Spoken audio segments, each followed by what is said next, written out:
Good morning, afternoon, or evening. Welcome to All Things Social Security. I am Stephanie Joy, the attorney at Joy Disability. Welcome to the channel, and I hope you enjoy the video. Have a great day. Bye-bye. Good morning, afternoon, or evening. This is a belated Sunday Social Security Roundup that should have been out Sunday, May, I think the 10th. But as you know, I was indisposed with my preparation protocol for a procedure on Monday, so I got a little off track. So I'm going to do it now. And this is the roundup for the week of May 4th through May 9th. So if you missed something that you might be interested in, you know where to find it. All right. So on the 4th, it was a Q&A clip, including questions on the area of how to check whether SSA received all medical records. These are the things we touched on, okay? What to do when doctors are not writing useful notes, PTSD claims for veterans under SSDI rules, why SSDI can affect SNAP and Medicaid, and whether SSA can require medication treatment. All right. So that was, what did I say that was? Monday. And I got to keep scrolling back, guys. I apologize. It's making me do this. That was the 4th. The 5th was a full replay of a Q&A session. And the areas touched upon include denials, disabled adult child, DAC, CDRs, and hearing questions. So if you would like to hear any of those, take a look-see on the May 5th release. On the 6th, we talked about how do you prove extreme sleep problems to the SSA. On the 7th, we talked about chronic pain and this case strength of counseling for chronic pain. The 8th was Friday, so of course we had the Red Friday Fraud Law Review, dedicated, of course, to our deployed military members who can't be home with their families like most of us can be. And this one concerned, as they always do, OIG, Office of Inspector General, fraud reports and prosecutions, convictions, sentences, and such. Sometimes the indictments. In this case, it was a Massachusetts man. And yes, I know we've had a lot of Massachusetts lately who stole a dead person's Social Security benefits of totaling over $60,000 over a 7-year period. Again, those dead people that they said did not cause fraud. Not that the dead person caused it, but their benefits continued and were fraudulently taken, of course. All right. So then on the 9th, I feel like we've done so many days. I don't know if I say too much. Sorry. I feel like it should have been 4 days and it seems like longer.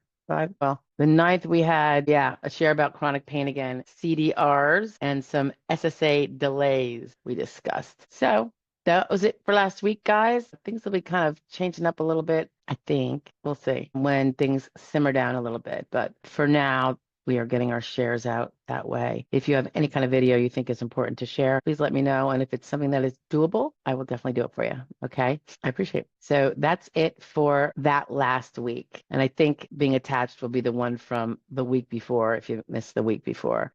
And hopefully this Sunday I'll get this out timely. But I just couldn't do it last Sunday. So anyway, guys, I hope you have a great week, rest of your week. We had our live stream today, and have a great rest of your week and next weekend and a peaceful and meaningful days ahead. I'll talk to you later. Bye.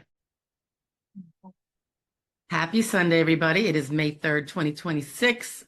This is not out at noon like it should be.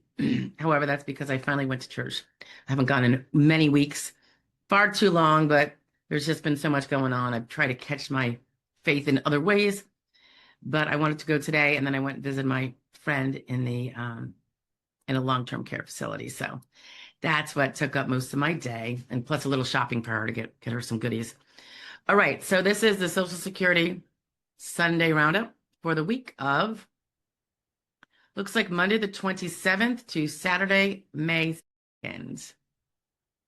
So what did we have going on? I hope you guys were there and checked out the 12 clocks. And of course, as you know, we have Wednesdays at 1 p.m. Eastern Standard Time, and that is a live stream where you can ask your questions live and I will answer them on the spot. All right. So we had on Monday a little ditty about, and again, I'm going to open them up because when it's this kind of video for the day, there's usually like 3 questions on Social Security matters that were answered or more. So I want to see what they were instead of just telling you the title. This was the 8th segment of what I believe is 12 from the April 1st live stream. So they've been clipped down to ingestible sizes with a few questions that were asked and answered, shared at a time. So the title to this one is, does long-term disability hurt your SSDI claim? However, that's only one of the things that were touched on in that.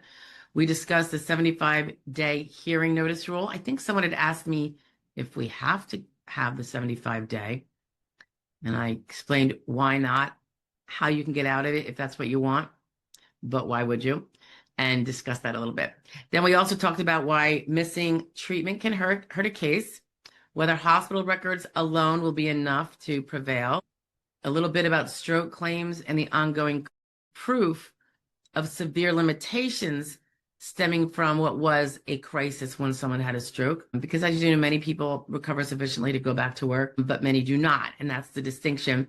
And then lastly, and it ended up being the title for whatever reason, why long-term disability policies usually do not block an SSDI claim.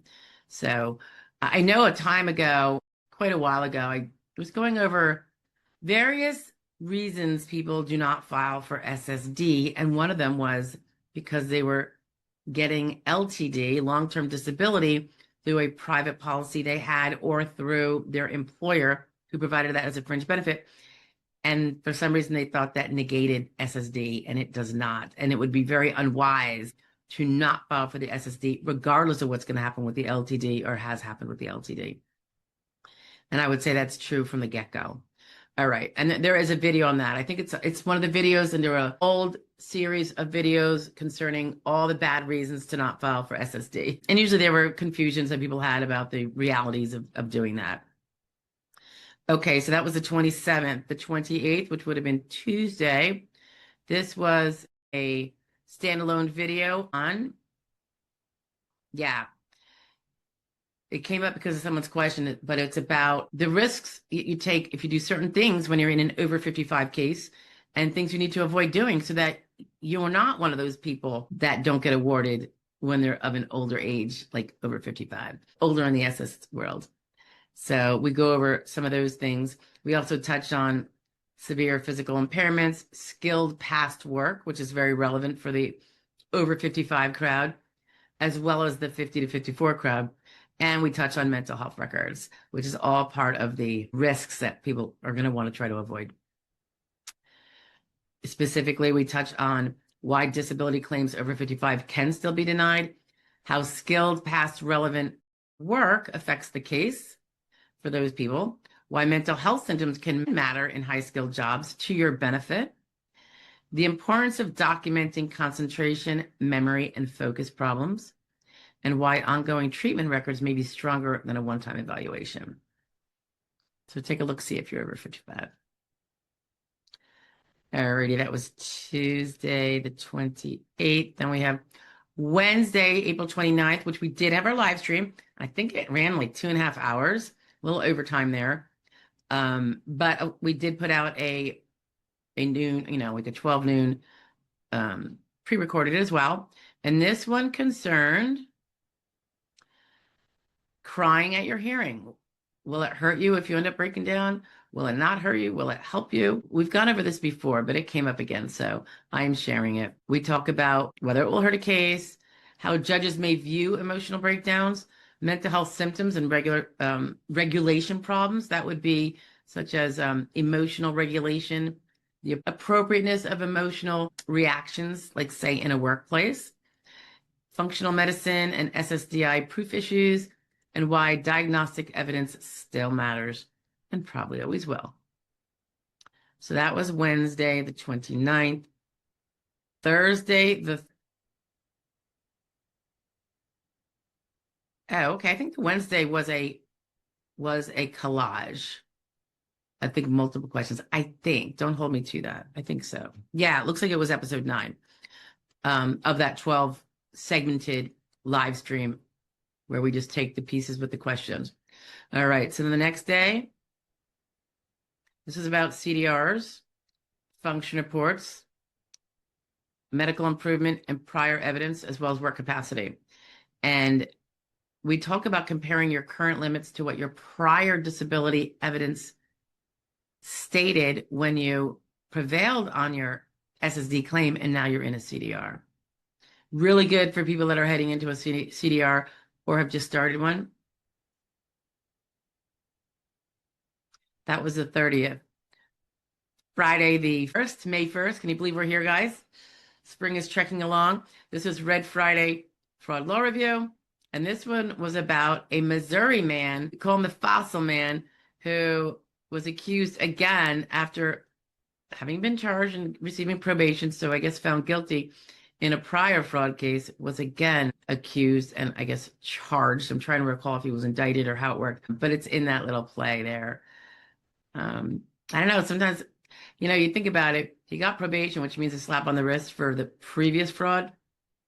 Maybe there's a reason why they should get something a little bit stiffer, because he apparently thought the punishment wasn't strong enough to convince him not to do it again. Allegedly, I think he's just accused of the second time. And then the second, which was Saturday, we talked about, this was episode 10 of 12 of the April 1st live stream Q&A to the public. And here we talked about VA ratings, consultative exams, trial work period rules, not to be confused with ticket to work program, guys. People mix those up a lot. And the SSDI timelines of how the whole thing progresses. More specifically, we discussed using a recent VA disability award in an SSDI case. We discussed why VA records still need to be complete, ticket to work versus trial work period, and whether work under the limit can still cause issues. So if you're working under SGI, is that like a completely safe ride, or are there things you have to think about? And then how long SSDI decisions usually take. So that was, did we say Saturday? I think I did. Yeah. All right. So that was the week, guys. And now we're plugging into a new week. We got some things coming up. I hope you all had a great week. I hope you had a great weekend. We had some nice weather here. And I do think it's a little chilly and going to get chillier this week, and then we'll get the warm weather again. But anyway, I hope you're all safe, having a good one, staying as well as possible. And if you're working on your case, keep your chin up, keep persevering, be mindful of your date last insured, DLI. I am obsessed about it because it kills me when someone has a remote DLI and they didn't realize it. Anyway, guys, have a great week. I hope to see you. Please visit the 12 p.m. weekday pre-recordeds. Those are the ones that help the mission of the 1%, 5% the most. I also love it when you come to the live streams. It's just a really warm crowd, and it's nice to see everybody, and we have a lot of laughs. We get a little goofy at times, but we answer all the questions. Feel free to stop in there. You don't have to ask a question if you don't want, but you're free to. Definitely try to pop in early and post your question earlier if you can. Otherwise, it might be, deep into the list by the time I, get to it. And you may have wanted to split before then. And if not, just say hello in the chat so we know you're there. All right. Thanks, guys. Have a great one.